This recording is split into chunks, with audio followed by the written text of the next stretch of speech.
Hi, Dr. Dwyer, or who's ever watching this video, because for whatever reason, I get more than one view per video.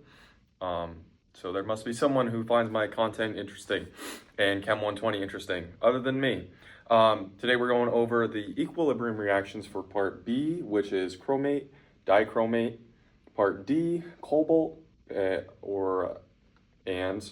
cobalt chloride, and part E, which is iron and iron thiocyanate. The first one we'll be going over is dichromate, and I'm going to film this vertically while drawing it out, and you'll see.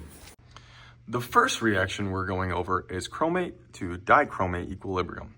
In this reaction, we can see that the chromate will react with excessive protons, and that will create dichromate and water.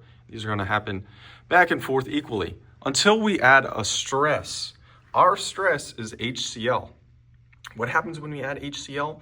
HCl is in water, and when we add it in water, it will dissociate, and we'll have one chlorine and one hydrogen, or a proton. Well, if we add that, we're going to increase the amount of protons available. That means the stress will go up over here, and then it has to shift to the right.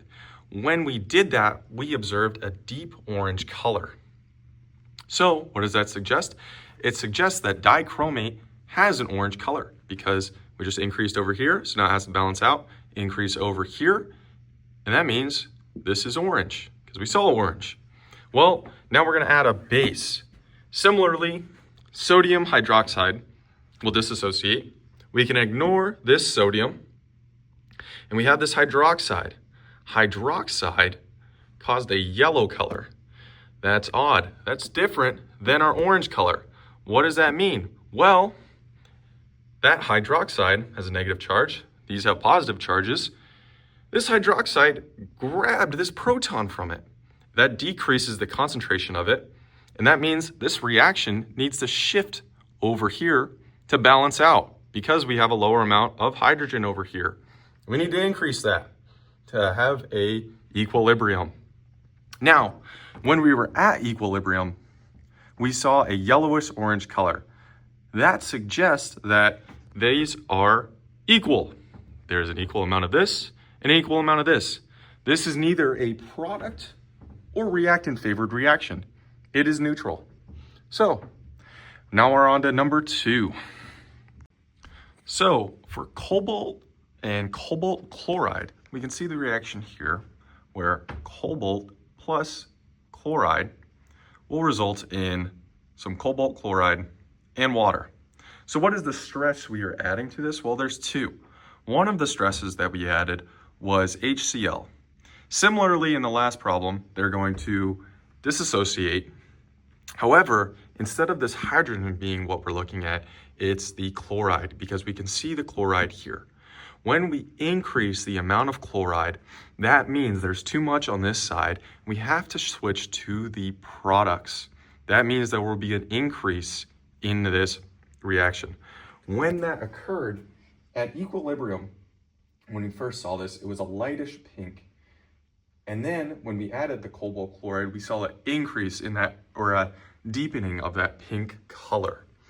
Now, the second stress we added was a change in heat.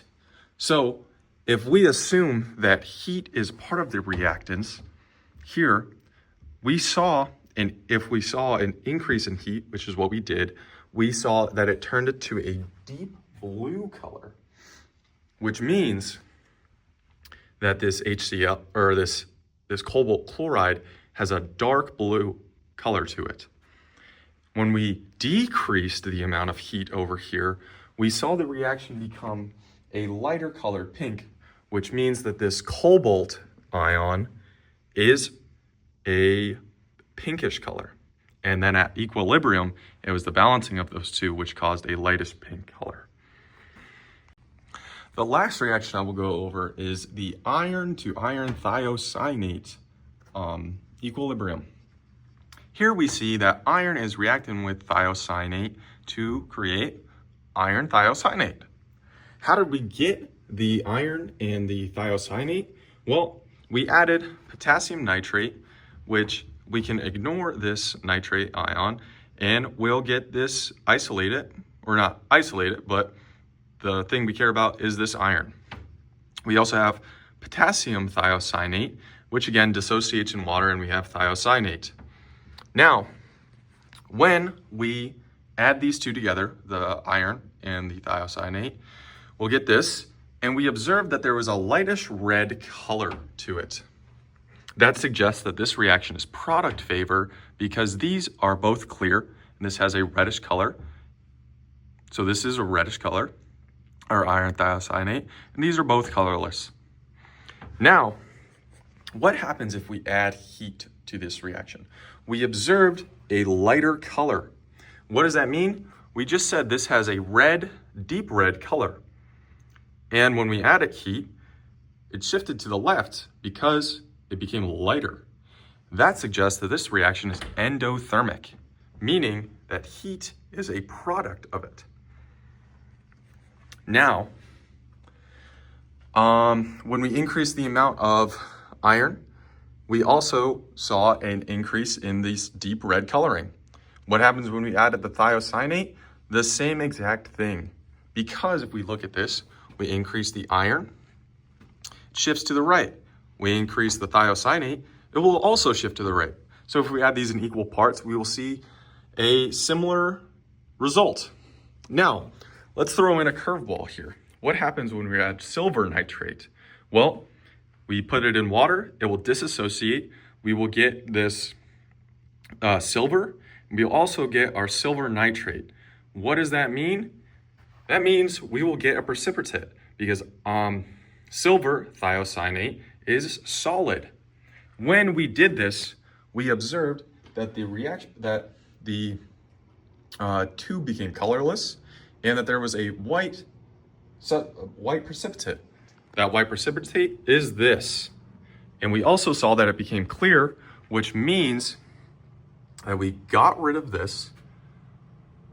There's no more of this. And there's no deep red coloration because there's no more thiocyanate. And